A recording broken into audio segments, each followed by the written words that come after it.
بسم الله. يا أحلى حاجة في الدنيا كده لما تطلع لله كده. الكرتونة جاهزة الحمد لله، اللحمة والسمنة والزيت والمكرونة وكله تمام. ربنا يجعله في ميزان حسناتنا يا رب. بس ما اعرفش الواد بتاع المندوب الجمعية ايه اللي اخره كده كله.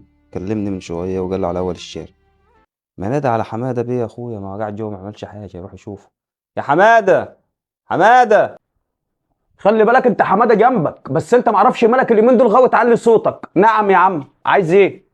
عاجبك يعني؟ لا خلي بالك، عاجبني اصل امك مش هنا، امك عند خالتك ومفيش حد هيحوش بيننا انا وانت. بلاش الحوار بتاع كل يوم ده. نعم عايز ايه؟ ماشي، ما ايه ده؟ علينا. بسم الله ما شاء الله. ده الحاجة اللي بتطلع لله. الكرتون دي بتاعت لله يعني؟ اه. ربنا يبارك لك اخويا يا رب. بس ما اعرفش محمد بتاع الجمعية، كلمته من فترة وبيقول لي جاي، مش عارف تاه ولا ايه. انت كلمت واحد من الجمعيه اللي هتيجي تاخد يعني؟ اه لا اه. رن لي على محمد ده حبيبي يا عم. عشان لو كان كده تقابله بس. لا رن لي عليه، هو محمد حبيبي ده عارفني يا عم. طب والله حلوه الجمعيه دي، بسم الله ما شاء ايه الله. يا محمد، تتأخرت ليه كده؟ طب خد حماده اخويا اهو هيوصل. يا محمد، عامل ايه يا حبيب اخوك؟ الله يخليك. انت جاي تاخد الحاجات اللي اخويا يطلعها لله توديها الجمعيه؟ اه يابا، بقول لك ايه، مش مستنيينك، كنا مستنيينك. اه يابا احنا كنا بنطلع لله بس بطلنا. ايه؟ اه زي ما بقول لك كده، معرفش يا محمد، شيطان ما تفهمش فيه ايه. اه قاعدين انا واخويا اتفقنا ان احنا مش هنطلع لله. اه يا عم، احنا محتاجين برضه، مش هنطلع يا اسطى. خلاص يا عم، هو ما انا بقول لك شيطان، احنا لبسنا عفريت. بص ادعي لنا بس ربنا يهدينا. لا مش هنطلع يا محمد، ما تعملش حسابنا. اشطب اسمنا من الجمعيه. اشطبه يا اسطى. مش هنطلع، لا خلاص ماشي يا حبيب اخوك. سلام يا محمد، ارجع انت بقى، يلا سلام سلام. استنى يا عم، يرجع ايه؟ ايه ده جفل اللي انت بتقوله ده يا ابني؟ ازاي ما نطلعش لله يعني؟ لا انا ما قلتش مش هنطلع لله، احنا هنطلع لله طول ما ربنا مدينا الصحه. خلي بالك انت طلعت كرتون، انا هطلع اتنين، كله من مال ابونا الله الله يرحمه. يرحمه.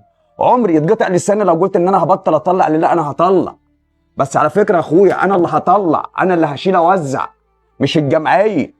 انا اللي عايز اشوف ضحكه الغلبان لما ياخد من ايدي حاجه لله. عايز اشوف ست كبيره زي امي بتدعي لي بتقول له روح يا ابن الله يبارك لك. انا اللي مطلع الحاجه دي لله مش الجمعيه. ولا انت شايف ايه؟ طب هعمل ايه دلوقتي؟ ايه العمل دلوقتي؟ يعني ايه تعمل ايه؟ انا هشيل على كتفي هوزع. الحاجه دي طالعه من مالك، وزعه انت. هو انت عايز تقنعني ان الجمعيه هتعرف مين اللي محتاج في بلدك اكتر منك؟ وبعدين بقول لك يا اخويا، ان الله حليم ستار. جمعيات كتير كتير قوي يا اخويا كانوا اصحابها على الله على ابيض. النهارده ساكنين عماير وراكبين عربيات في جمعيات حلوه، بس الوحش اكتر. خليك بين البنين، طالع منك حاجه لله انزل انت وزعها على اهل بلدك. ما هو لو كل الناس عملت كده مش هيبقى في حد جعان ولا حد محتاج. هو انا هستنى جمعيه تجي لي عشان تاخد مني تدي لخالة ام محمد وخالة ام حسين؟ طب ما انا عارفهم، ما انا هروح ادي لهم انا يا اخويا، وانا اللي اخد ثوابها. انا مش هستنى جمعيه توزع لي.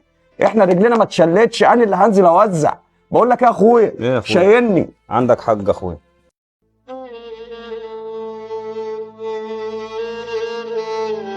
اخويا اسمع يا اخويا، انا عايز اقول لك كلمتين. انت كده كده بتطلع لله، ما تديش حد يوصل عشان ما بيوصلش.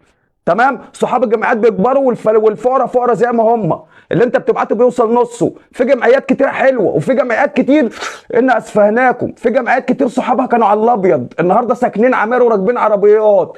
انزل يا لطخ، هتطلع حاجه لله. بتاع الجمعيه مش عارف مين محتاج في بلدك او قريب منك اكتر منك، انت اللي عارف الدنيا فيها ايه. ما تجيبش حد واسطه، طلعت لله انزل وزع على رجلك. السلام عليكم ورحمه الله وبركاته.